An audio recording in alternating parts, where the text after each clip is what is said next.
Bismillahirrahmanirrahim. Assalamualaikum warahmatullahi wabarakatuh.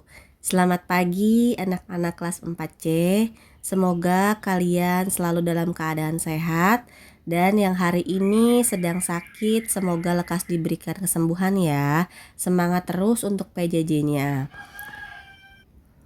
Hari ini kita masih di tema F, di subtema 1.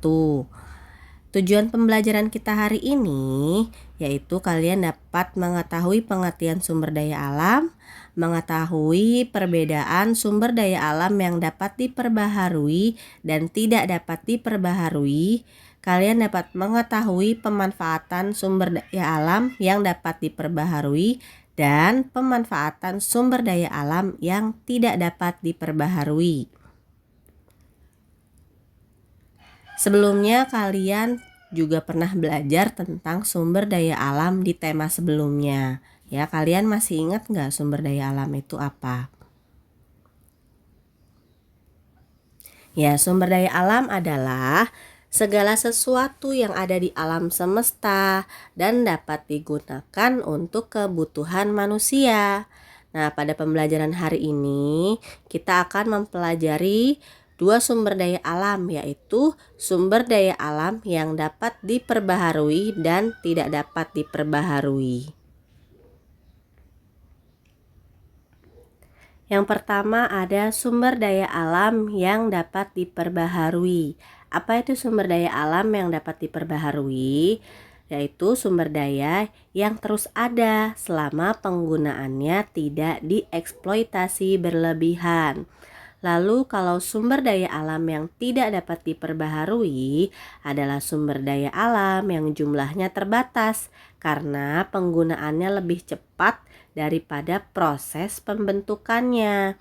Apabila digunakan secara terus-menerus, maka sumber daya alam tersebut akan habis.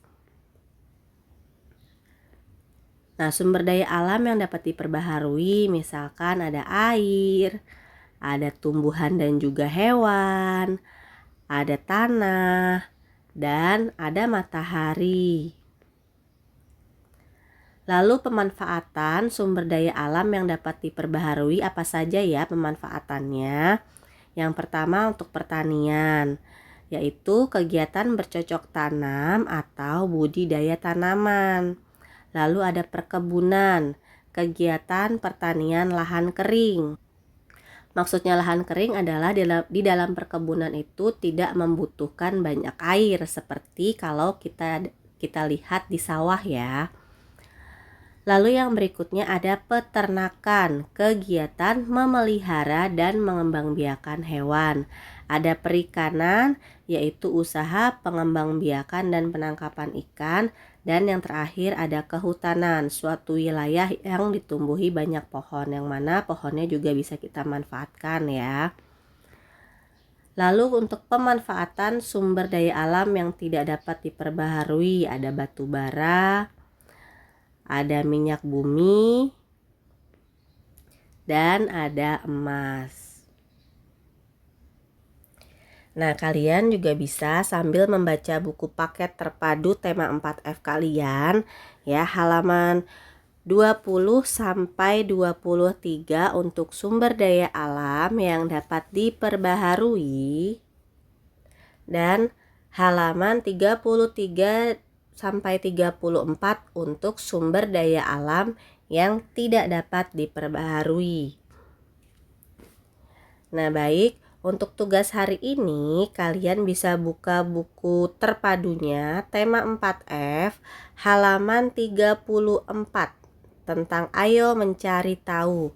Nah, di situ kalian bisa cari di buku, bertanya orang tua ataupun bisa mencari di internet ya, sumber daya alam yang ada di daerah kalian. Misalkan nih contohnya, Bu Guru berasalnya dari Jawa Tengah.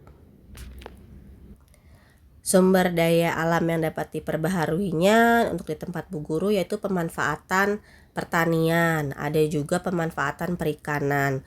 Untuk sumber daya alam yang tidak dapat diperbaharuinya di daerah Bu Guru itu ada penambangan pasir, ada juga penambangan kapur. Nah, itu sumber daya alam yang ada di daerah Bu Guru, karena Bu Guru asli dari Jawa Tengah. Baik, terima kasih anak-anak hebat kelas 4C. Semangat selalu, mohon maaf lahir batin. Wassalamualaikum warahmatullahi wabarakatuh.